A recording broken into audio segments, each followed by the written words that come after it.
నమస్తే, welcome to SRK news. ఈనాటి వార్తా విశేషాలు.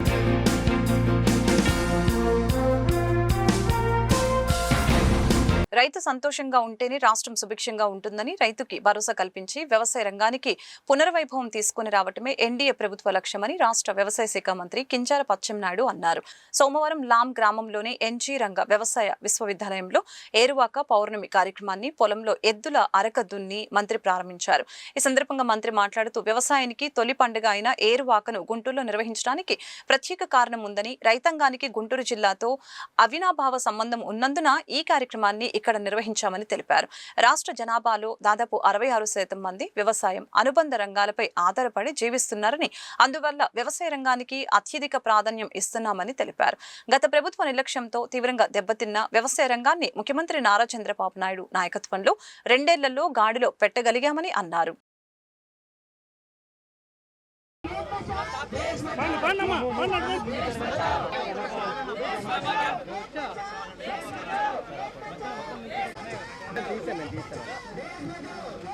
Okay sir.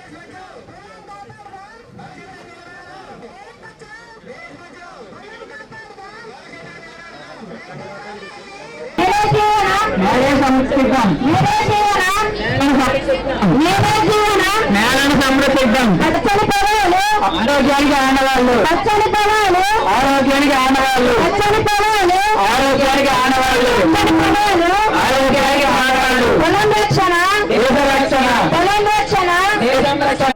ఎల్నినో ఎఫెక్ట్ ఉంటుందని చెప్పి మనకు సైంటిస్టులు అందరూ చెప్తున్నారు. దానికి అలర్ట్ అయ్యాము. ఇప్పటికే ఎల్నినో వస్తే ఆల్టర్నేటివ్ క్రాప్స్ ఏంటి, తక్కువ వర్షాలతో పండించే పంటలు ఏవే ఉన్నాయి, అవి ఏ విధంగా మనం ముందుకు ఇప్పటికే ఒక plan of action agriculture university, horticulture university ప్రభుత్వం కలిసి చేసుకుంది.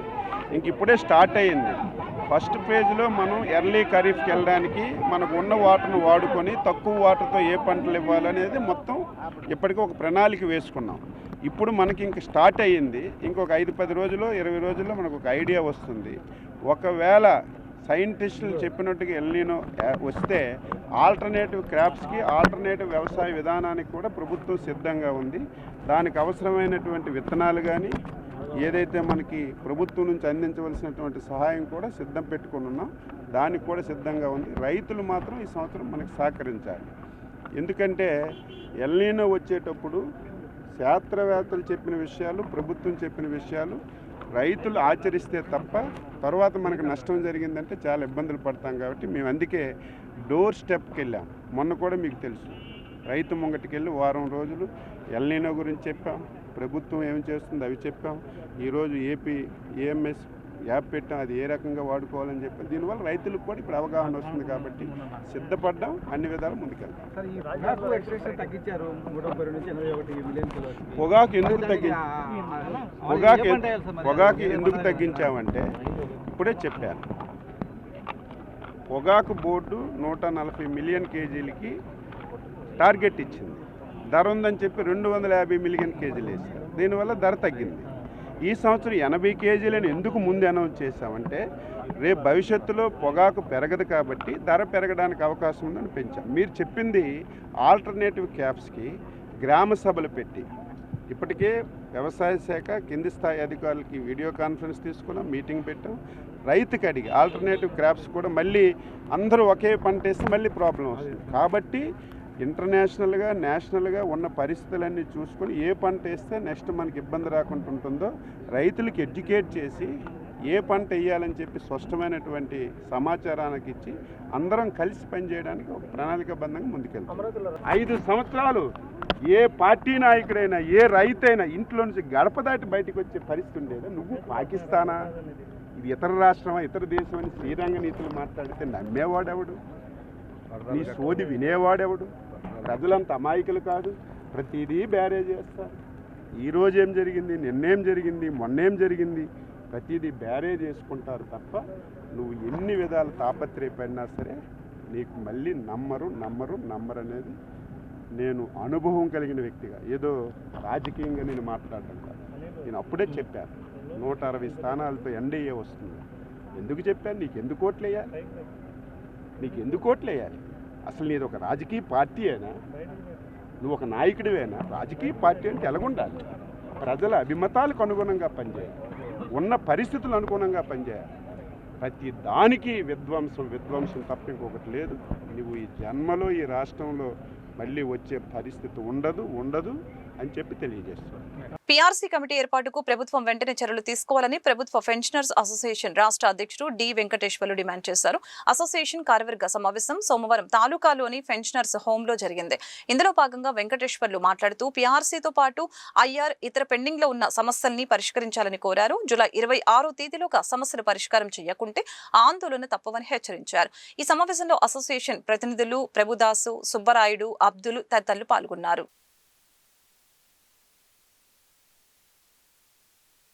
పే రివిజన్ కమిషన్ అపాయింట్ చేసి ఐఆర్ కనుక ప్రకటించకపోతే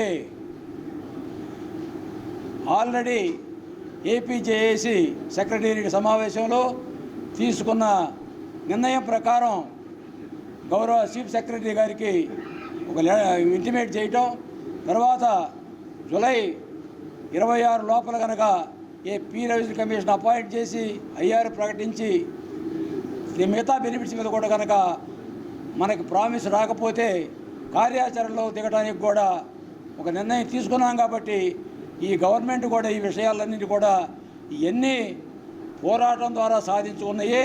ఆ పోరాటం సాధించుకున్న వాటిని అమలుపరచాలని, అలాగనే పక్క తెలుగు రాష్ట్రంలో కూడా 23 నుంచి పీఆర్సీ అమలు జరుగుతూ ఉంది. ఐఆర్ ఇచ్చారు, అక్కడ ఎడిషనల్ కోటం కూడా 78 15% ఇచ్చారు. కాబట్టి మన ప్రభుత్వం కూడా ఆ విధంగానే పెన్షన్స్కి అన్ని విధాల సహాయ సహకారాలు అందించాలని ఈ సభాముఖంగా డిమాండ్ చేస్తున్నాం. ఏది ఏమైనా ఈ కనుక జూలై 26 లోపల కనుక రాకపోతే కార్యాచరణలోకి దిగుతామని తెలియపరుస్తున్నాం. తెలంగాణలో కూడా రాష్ట్ర సంఘం ఏ కాల్ ఇచ్చినా తాలూకా లెవెల్ నుంచి జిల్లా లెవెల్ నుంచి కూడా ఉధృతంగా ఎన్నిక కాబడిన ఎంపీలు, ఎమ్మెల్యేలు, ఎమ్మెల్సీలకు కూడా రిప్రజెంట్ చేయటం, అలాగనే జిల్లా కలెక్టర్ల గారికి రిప్రజెంటేషన్ ఇవ్వటం, ఇవన్నీ కూడా ఏపీజేఏసీ నిర్ధారించిన కార్యక్రమంలో మేము వాళ్ళకి తగిన డిమాండ్లు సమర్పించడం, అవి కూడా కనుక కాకపోతే తర్వాత 26వ తారీఖున జేఏసీ విస్తృత సమావేశం వేసి ఆ విస్తృత సమావేశంలో తగిన నిర్ణయం తీసుకొని కార్యాచరణలోనికి వెళ్ళడానికి మీ తాలూకాల నుంచి జిల్లాల నుంచి కూడా మీ సహకారం కావాలని ఈ సభాముఖంగా అందరినీ రిక్వెస్ట్ చేస్తున్నాం. ఈ రాష్ట్ర ప్రభుత్వం మీద పెద్దలైనటువంటి పెన్షనర్స్ అందరూ కూడా ఎన్నో ఆశలతో ఎంతో ఆశపడి ఈ ప్రభుత్వం వచ్చిన తర్వాత పెద్దలకి ఎంతో ఉపయోగపడుతుందని చెప్పి చాలా ఆశించాం. ఈ 2 సంవత్సరాల కాల పరిమితిలో ఈ ప్రభుత్వం నుండి 1వ తారీఖు పెన్షన్లు రావడం, అలాగే 1/7/2018కి సంబంధించినటువంటి డిఆర్ ఏరియర్స్ రావడం, ఈ 2 మినహా మిగతా పెండింగ్ ఇష్యూస్ అన్నీ కూడా అలాగే మిగిలిపోయినాయి. ఈ 2 ఇచ్చినందుకు ప్రభుత్వానికి ధన్యవాదాలు తెలియజేసుకుంటున్నాం. అదే సందర్భంలో చాలా పెండింగ్ ఇష్యూస్ ఉన్నాయి. పెన్షనర్స్ వారు గత 5 సంవత్సరాల నుంచి నష్టపోయినటువంటి డిఆర్ ఏరియర్స్ కానీ పీఆర్సీ ఏరియర్స్ కానీ అన్ని బకాయిలు అలాగే ఉన్నాయి. అవి చూడకుండానే వృద్ధాప్యంలో ఉన్నటువంటి పెన్షన్లందరూ కూడా గతించిపోతూ ఉన్నారు. వీరు బతికుండగానే పొందినటువంటి వారి సర్వీస్లో పొందినటువంటి ఆ డిఆర్ ఏరియాస్ రాష్ట్ర ప్రభుత్వం ప్రకటించిన వాటిని తక్షణమే విడుదల చేయాలని చెప్పి ఈ కార్యవర్గం డిమాండ్ చేస్తూ ఉంది. ఇది మేము బ్రతికుండగానే వాటిని చూసుకోవాలనేటువంటి ఆశ మాకుంది కనుక వాటిని వెంటనే విడుదల చేసి చెప్పి ప్రభుత్వాన్ని డిమాండ్ చేస్తూ ఉన్నాం. అలాగే హెల్త్ కార్డ్స్ అనేటువంటి ఇష్యూ చాలా ఇబ్బందికరంగా ఉంది. ఏ హాస్పిటల్కి వెళ్ళినా కూడా ట్రీట్మెంట్ జరగని పరిస్థితి. అది ఇచ్చేటప్పుడు హెల్త్ కార్డు ఇష్యూ చేసేటప్పుడు ఏ హాస్పిటల్కి వెళ్ళినా ఏటీఎం కార్డు లాగా పనిచేస్తుందని చెప్పారు. కానీ అది ఏ హాస్పిటల్కి వెళ్ళినప్పటికి కూడా పనికిరాని కార్డుగా తగిన పరిస్థితి ఈరోజు చూస్తూ ఉన్నాం. వృద్ధాప్యం నుండి పెన్షనర్స్ ఈ వయసులో అనారోగ్య రీత్యా ఏ హాస్పిటల్ పాలవుతున్న పరిస్థితి. కాబట్టి వీరిని ప్రభుత్వం దయచేసి ఆలోచించి అతి త్వరగా ఈ కార్డుల్ని లైవ్లోకి తీసుకొచ్చి ప్రభుత్వం ఏదనుకుంటుందో అంత త్వరగా అమలు జరపడానికి ప్రయత్నం చేస్తుందని కోరుతా ఉన్నాం. మూడవదిగా డెత్ రిలీఫ్. ఈరోజు చనిపోయినటువంటి పెన్షనర్స్ వారు మరలా వాళ్ళ వారసులు పెట్టేదాకా దాదాపు సంవత్సరం దాకా రాని పరిస్థితి ఈరోజు కనిపిస్తూ ఉంది. చనిపోయిన వెంటనే వాడికి వెంటనే డెత్ రిలీఫ్ పూర్వకాలంలో ఇచ్చేవాళ్ళు. ఆ రోజే ప్రభుత్వం వాడికి పేమెంట్ ఇవ్వడానికి కూడా ప్రభుత్వం చర్యలు తీసుకోవాల్సిందిగా ముఖ్యంగా ప్రధానంగా కోరుతా ఉన్నాం. ఈ డిఆర్ ఏరియర్స్ కానీ ఇక ప్రధానంగా పిఆర్సీకి సంబంధించి ఇప్పుడు 2 సంవత్సరాలు అయింది. 5 సంవత్సరాల పిఆర్సీ నష్టపోతున్న పరిస్థితి కనబడుతోంది. గత పిఆర్సీ ఏరియాస్ ఇంతవరకు రాలేదు, కొత్త పిఆర్సీ ప్రకటన చేయలేదు. కాబట్టి ఈ రాష్ట్ర ప్రభుత్వం తక్షణమే పెద్దవాళ్ళని ఆలోచించి డిఆర్ ఏరియాస్ ఇవ్వడంలో కానీ, అడిషనల్ క్వాంటమ్ నష్టపోయిన పెన్షన్ని వెంటనే ఇవ్వడంలో కానీ, పిఆర్సీని ప్రకటించి ఈ పెద్దలకి దీవెనలు పొందడానికి ప్రభుత్వం ఉంటుందని చెప్పి, అలా కాని పక్షంలో ఈ పెద్దలంతా కూడా రోడ్డు మీద వీధులకు వచ్చి మరి వారి యొక్క సమస్యల కోసం వీధి పోరాటం చేయాల్సిన పరిస్థితి రాకుండా ఈ ప్రభుత్వం చూడాల్సిందిగా విన్నవించుకుంటా ఉన్నాం. జిల్లా కాంగ్రెస్ పార్టీ కార్యాలయంలో క్రిస్టియన్ మైనారిటీ విభాగం సమావేశం జరిగింది. మాజీ కేంద్ర మంత్రి జేడీ శీలం, డీసీసీ అధ్యక్షుడు NM Sudheer Babu, Christian cell అధ్యక్షులు చంద్రపాల్ సమావేశంలో పాల్గొన్నారు. దళిత క్రైస్తవులకు ఎస్సీ హోదా కల్పించే అంశంపై సుదీర్ఘంగా నేతలు చర్చించారు. సమావేశం ముగిసిన అనంతరం జేడీ శీలం మీడియాతో మాట్లాడారు. దేశంలో ఇప్పటికే సిక్కులు, బౌద్ధులు రిజర్వేషన్ సాధించుకోగలిగారని చెప్పారు. దళిత క్రైస్తవులకు రిజర్వేషన్ కల్పించేందుకు పార్లమెంట్లో అనేక దఫాలుగా చర్చించడం జరిగిందని వివరించారు. మతం మారినంత మాత్రాన కులం మారదని స్పష్టం చేశారు. దళిత క్రైస్తవులకు ఎస్సీ హోదా సాధించేందుకు సమిష్టిగా పనిచేయాలని పిలుపునిచ్చారు. అదేవిధంగా క్రైస్తవులపై జరుగుతున్న దాడుల్ని ఆపాలని డిమాండ్ చేశారు. ఏం చేస్తుంది ఆర్థిక భారం పడకూడదు. ఇప్పుడే పరిస్థితి బాగాలేదు. ఇంకా రాష్ట్ర ప్రభుత్వం కేటాయించాలంటే కేటాయించలేరు. ఈ స్కీమ్ క్రిస్టియన్ విభాగం ముఖ్యమైనటువంటి వాళ్ళని పిలుచుకొని క్రిస్టియన్స్ ఇష్యూస్ మీద చర్చ జరిగింది. ఒకటేమిటంటే దళిత క్రైస్తవులకు దళితుల హోదా ఎప్పటి నుంచో కావాలి అని 75 సంవత్సరాల నుంచి కూడా పోరాటాలు జరుగుతూ ఉన్నాయి. 1956లో సిక్కులు అది సాధించుకోగలిగారు. 1990లో బౌద్ధులు ఆ స్టేటస్ సాధించుకోగలిగారు. ఇంకా 95లో పివి నరసింహారావు గారు ప్రధానమంత్రిగా ఉన్నప్పుడు క్యాబినెట్లోకి వెళ్ళింది. కానీ ఆ రోజు చర్చ క్యాబినెట్లో డిస్కషన్ అయిపోయింది. ఆల్ పార్టీ మీటింగ్లో కూడా ఒప్పుకున్నారు. బీజేపీ వారు కూడా ఒప్పుకున్నారు. బీజేపీ వారు దళిత క్రైస్తవులకు మాకేం అభ్యంతరం లేదు, కానీ దళిత ముస్లిమ్స్కి మేము కొంచెం మాకు డౌట్ ఉంది అని చెప్పి అప్పుడు 95, 96లో ఉన్నటువంటి దళిత క్రైస్తవులే మెయిన్గా. సో తర్వాత ముస్లిమ్స్ని కూడా చేర్చడం జరిగింది. సో అన్ని పార్టీలు ఒప్పుకొని ఆ రోజు ఐ థింక్ 12th మార్చ్ 1996 ఆ రోజు 10:30కి ఆల్ పార్టీ మీటింగ్ జరిగింది. ఇంకా ఫైనల్గా ఒక అరగంట చర్చ జరిపి ఓటింగ్ పెట్టేసి రాజ్యాంగ సవరణ జరగాలి. అది 2/3 మెజారిటీ కావాలి. అన్ని పార్టీలు ఒప్పుకున్నాయి కాబట్టి సరిపోతాయని చెప్పి, బట్ ఎవరో ఒక ఆయన లేచి 11 గంటలకి జైన్ హవాలా, ఇప్పుడు పివి నరసింహారావు గారి వ్యతిరేకంగా జైన్ హవాలా నడిచింది.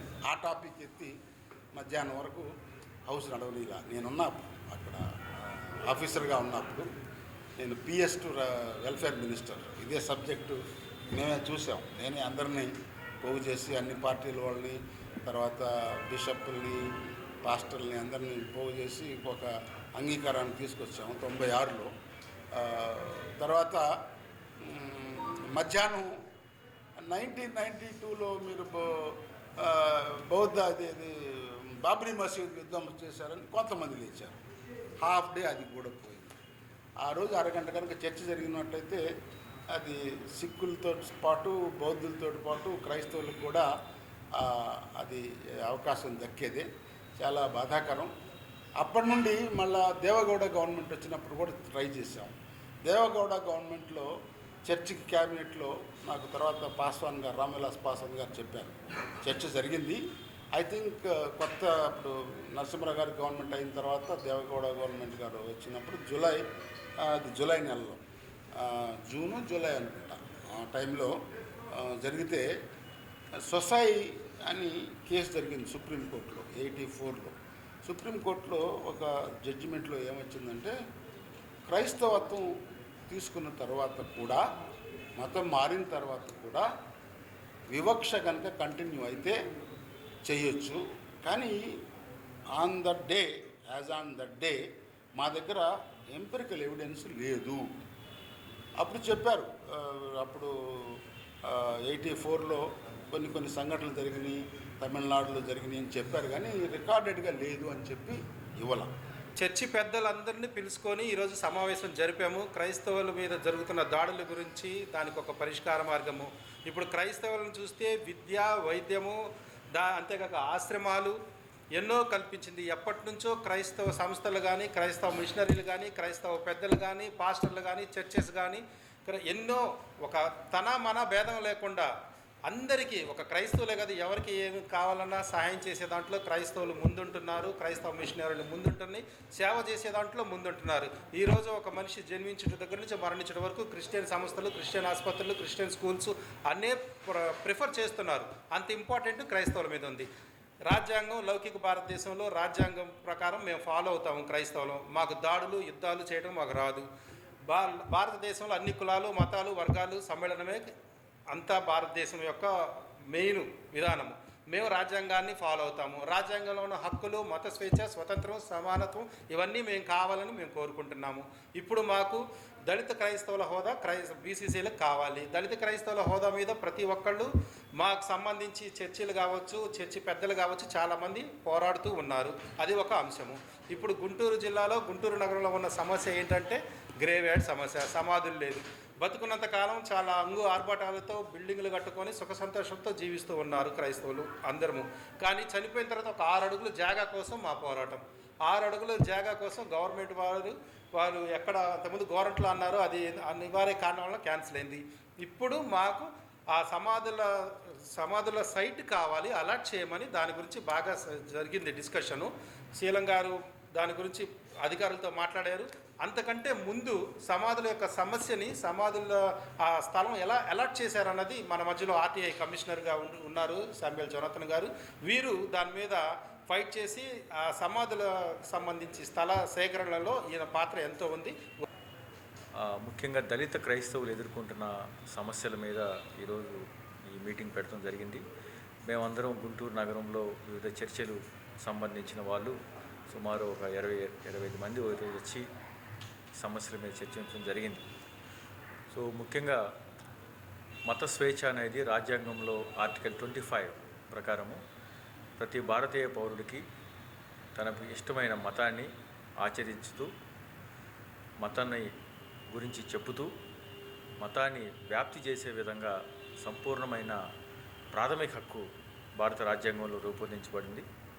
ఈ యొక్క రాజ్యాంగ హక్కుని ఎన్నో సుప్రీంకోర్టు జడ్జిమెంట్స్, జస్టిస్ ఫాలి నారిమాన్ జడ్జిమెంట్ 2021 మేలో కూడా దీన్ని పునరుద్ఘాటించారు. దీని విషయంలో ఎవరు కూడా ఆందోళన చెందడం అవసరం లేదు. రెండో విషయం, ముఖ్యంగా గుంటూరు నగరంలో క్రైస్తవులు ఎదుర్కొంటున్న ప్రధాన సమస్య సమాధుల తోట స్థల కోసం ఏర్పాటు సమస్య. ఆనందపేటలో ఉన్న సమాధుల తోట ఎప్పుడూ నిండిపోయినది. అక్కడ బాధాకరమైన విషయం ఏంటంటే ఒకే సమాధుల పెట్టెలో 4-5 బాడీస్ని కూడా పెట్టే పరిస్థితి ఉంది. అయితే 2011-2010 మధ్యలో ఇందాక కేంద్ర మంత్రివర్యులు చెప్పినట్టు జేడి శీలం గారు సుమారు 11 ఎకరాలు గోరంట్లలోని స్థలంలో ఏర్పాటు చేయడానికి ప్రయత్నాలు జరిగినాయి. కాంపౌండ్ వాళ్ళు కట్టారు. అయితే కొంత స్థానికులు అక్కడ స్థలాల విలువలు బాగా పెరగడంతో దాని మీద హైకోర్టుకు వెళ్ళి అది దాని అట్లాగా పెట్టారు. అయితే స్థలం కూడా ఇప్పుడు కూడా కొంత స్థలం ప్రభుత్వ ఆధీనంలో ఉంది. మరి 2017లో పూర్వ కలెక్టర్ శ్రీ కోన శశిధర్ ఐఏఎస్ గారు 2017 ఆగస్టు సెప్టెంబర్ నెలలో పుత్తూరు గ్రామంలోని సర్వే నంబర్ 529, 530, 531లో 16 ఎకరాల 53 సెంట్లని ప్రభుత్వ పోరంబోకు స్థలాన్ని ఈ సమాధుల తోట కోసం కేటాయించడం జరిగింది. ఆ కలెక్టర్ గారు ఇచ్చిన ప్రొసీడింగ్స్లో ఈ 16 ఎకరాల 53 సెంట్లు మున్సిపాలిటీకి బదలాయిస్తూ ఆయన ఉత్తర్వులు ఇచ్చారు. సో ఇప్పుడు స్థలము ప్రభుత్వ స్థలము మున్సిపల్ కార్పొరేషన్ పరిధిలో ఉన్న పుత్తూరు గ్రామంలోని ఉంది. అయితే అక్కడ ఖాళీ స్థలం ఉండడంతో కొంతమంది గత ప్రభుత్వంలోనూ ఇప్పుడు ప్రభుత్వంలోనూ మట్టిని యథేచ్ఛగా తవ్వకాలు సాగిస్తూ అక్కడ పెద్ద పెద్ద గుంటలు ఏర్పడినాయి. ఆ 16 ఎకరాల 53 సెంట్లో సుమారు 5 ఎకరాలు గుంటలు తవ్వేసి ఉన్నారు. ఇది మా దృష్టికి వచ్చినప్పుడు మేము అధికారులని అడిగాము. ఇప్పుడు ఈ మీటింగ్ తర్వాత కూడా గౌరవ ప్రతిపాడు ఎమ్మెల్యే బూర్ల రామాంజనేయ గారితో మాట్లాడటం జరిగింది.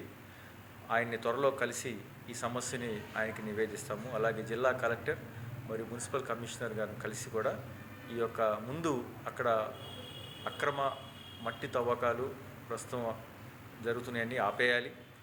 ఆ స్థలాన్ని ప్రభుత్వం స్వాధీనం చేసుకొని అక్కడ మరి క్రైస్తవ సంఘాలు అందరితో ఒక కమిటీ ఏర్పరిచి క్రైస్తవ చర్చెస్ తరపున బిషప్స్ పాస్టర్స్తో కమిటీ ఏర్పరిచి ఆ స్థలాన్ని ఎట్లా వినియోగించాలి, మౌలిక వసతులు కల్పనకి ఎంత నిధులు అవసరమైతే అవన్నీ కూడా చర్చించాల్సిన అవసరం ఉంది. బ్రాహ్మణుల్ని అన్ని విధాలా గుర్తించాలని ఆల్ ఇండియా బ్రాహ్మణ ఫెడరేషన్ జనరల్ సెక్రటరీ ద్రోణం రాజు రవికుమార్ డిమాండ్ చేశారు. సోమవారం అరండలపేటలో ఆయన మాట్లాడుతూ జూలై 4, 5 తేదీల్లో జైపూర్లో ఆల్ ఇండియా బ్రాహ్మణ ఫెడరేషన్ జాతీయ కౌన్సిల్ సమావేశాలు జరుగుతున్నట్లు తెలిపారు. సమావేశంలో బ్రాహ్మణ సేవా సంఘ సమైక్య అధ్యక్షులు కోనూరు సతీష్ శర్మ, ఆల్ ఇండియా బ్రాహ్మణ ఫెడరేషన్ ప్రతినిధులు లక్ష్మీ నారాయణ, శివనారాయణ, పాండురంగ విఠల్ తదితరులు పాల్గొన్నారు. జూలై 4, 5 తారీఖుల్లో భారతదేశంలో అందరూ కలయికతో జరుగుతున్న ఒక సమావేశం బ్రాహ్మణుల కోసం, బ్రాహ్మణుల ఉన్నతి కోసం, బ్రాహ్మణుల అభ్యుదయం కోసం స్థాపించబడ్డ ఆల్ ఇండియా బ్రాహ్మణ్ ఫెడరేషన్ ఆధ్వర్యంలో జైపూర్లో 4, 5 తారీఖుల్లో జాతీయ సమావేశాలు జరుగుతున్నాయి. ఈ సమావేశాల యొక్క ముఖ్య ఉద్దేశం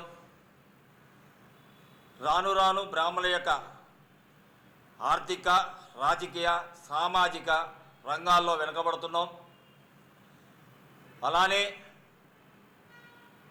ఏదైతే ఆంధ్రప్రదేశ్లో, కర్ణాటకలో, తెలంగాణలో కొన్ని రాష్ట్రాల్లో బ్రాహ్మణ్ కార్పొరేషన్లు స్థాపించబడి ఆ స్థాపనతో పాటు మేము ఈరోజు కేంద్ర ప్రభుత్వాన్ని డిమాండ్ చేస్తున్నది ఏమిటంటే ఒక 25,000 కోట్లతో బ్రాహ్మణ యొక్క సంక్షేమానికి ఒక నిధిని ఏర్పరిచి బ్రాహ్మణుల యొక్క అభ్యున్నతకు, బ్రాహ్మణుల యొక్క రాజకీయ భవిష్యత్తుకు, విద్యకు, అన్నిటికీ ఎదుగుదలకు తోడ్పాటు అందించాలని చెప్పి ప్రధాన డిమాండ్తో ఈరోజు మేము ముందుకు వస్తున్నాం. అలానే దేవాలయాలు, మరి భారతీయ జనతా పార్టీ అంటేనే ఒక హిందూ మతం ఒక ప్రతీకగా నిలబడుతూ ఉంటారు. మేము చెప్పుకోకపోయినా వాళ్ళు చెప్తుంటారు ఎన్నికలు రాగానే. కానీ ఈరోజు మేము కోరుతుంది ఒకటే, ఏదైతే భారతదేశంలో చట్టాలన్నీ కూడా ఏదైతే జిఎస్టీ పరిధిలో అన్నీ కూడా ఒక సక్రమైన ఒక కన్సల్టేట్ చేశారో అదేవిధంగా దేవాలయాలన్నిటిని కూడా కన్సల్టేట్ చేసి ఒకే చట్టం కింద తేవాలని చెప్పి మేము డిమాండ్ చేస్తున్నాం. మూడో అంశం, మరి అంత పెద్ద దేవాలయం నిర్మించారు అయోధ్యలో, అక్కడ జరిగిన అవినీతిపై ఎందుకు ఈ వివిధ రాజకీయ పార్టీలు ఎందుకు స్పందించట్లేదో తెలియట్లేదు. ఇది ప్రతి ఒక్క హిందువు యొక్క రూపాయితో నిర్మించబడ్డ దేవాలయం, ఒక ట్రస్ట్ అది. మరి ఆ ట్రస్టులో జరిగిన అవకతవకలపై ఇప్పుడు ఉన్న జాతీయ పార్టీలు కానీ ప్రాంతీయ పార్టీలు కూడా స్పందించకపోవడం చాలా బాధాకరమైన విషయం.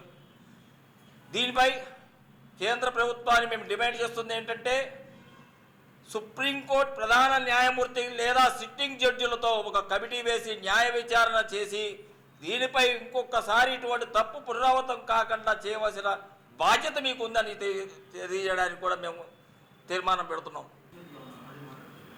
ఈరోజు మీడియా సమావేశాన్ని ఏర్పాటు చేసినటువంటి ముఖ్య ఉద్దేశం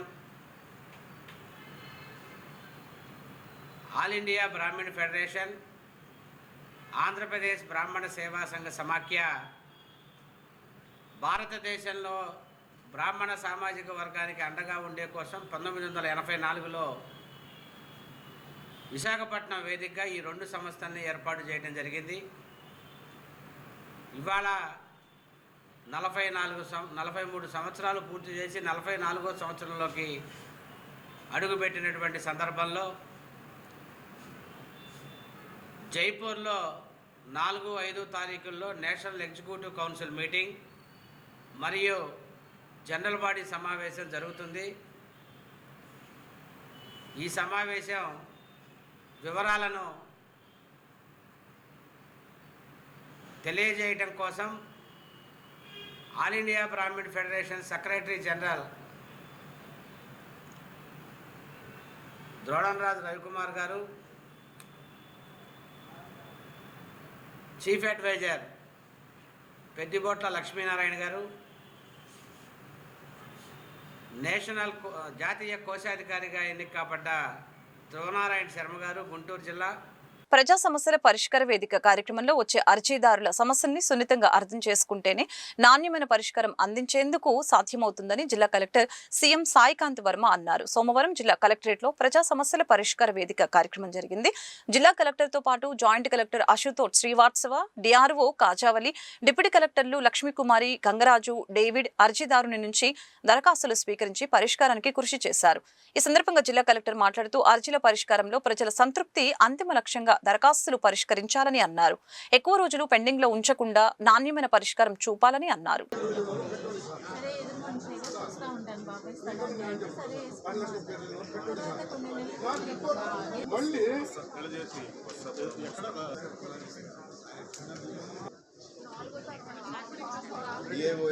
తెనాలి నుంచి ఇచ్చినప్పుడు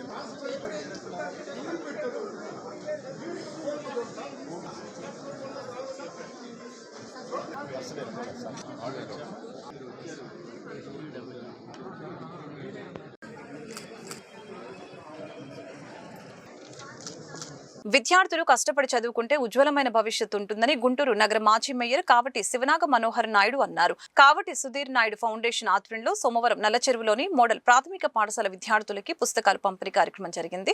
మనోహర్ నాయుడు అతని సోదరుడు విక్రమ్ నాయుడుతో కలిసి పుస్తకాలు పంపిణీ చేసి మాట్లాడారు. తమ ఫౌండేషన్ ఆధ్వర్యంలో ప్రతి ఏటా సేవా కార్యక్రమాలు చేస్తున్నామని, భవిష్యత్తులో కూడా ఈ కార్యక్రమాలను కొనసాగిస్తామని చెప్పారు. పాఠశాలలో మంచినీటి ఫ్రిడ్జ్ ని విద్యార్థుల కోసం ఏర్పాటు చేస్తామని ప్రకటించారు. స్కూల్ హెచ్ఎం కాజావలి, కాజా మొహిద్దీన్, రాజు, బాలసౌరి, మధు, కవిత తదితరులు ఈ కార్యక్రమంలో పాల్గొన్నారు.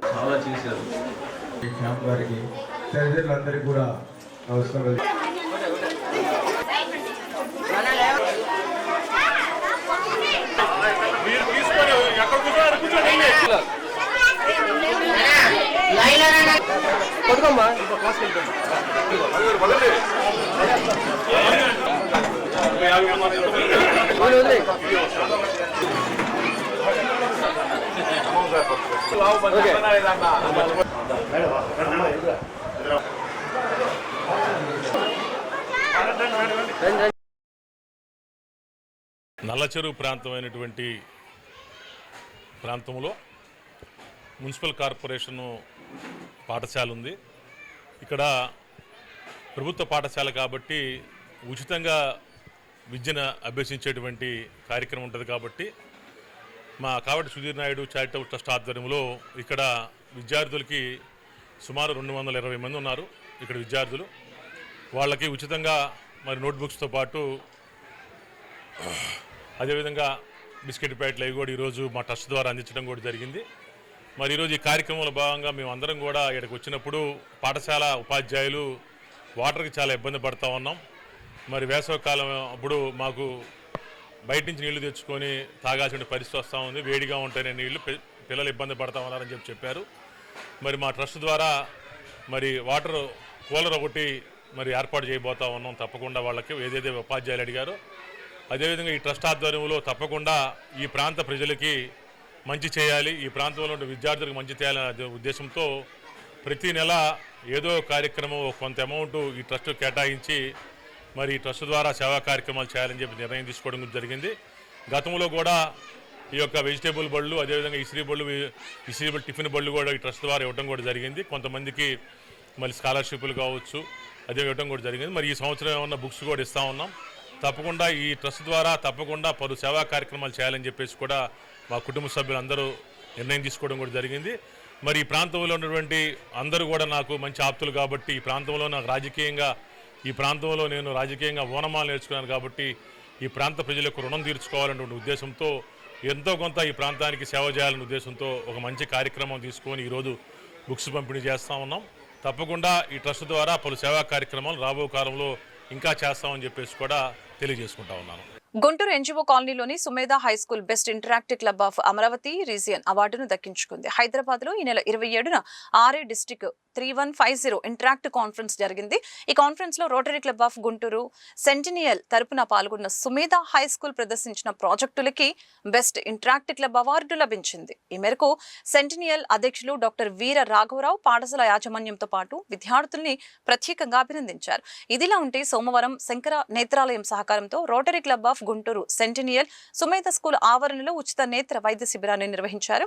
స్కూల్ డైరెక్టర్ మున్నంగి చంద్రశేఖర్ రెడ్డి, పలువురు వైద్యులు, పాఠశాల సిబ్బంది పాల్గొన్నారు. ఈ వార్తలు ఇంతటితో సమాప్తం. మరొక బులెటిన్ మళ్ళీ కలుద్దాం. నమస్కారం.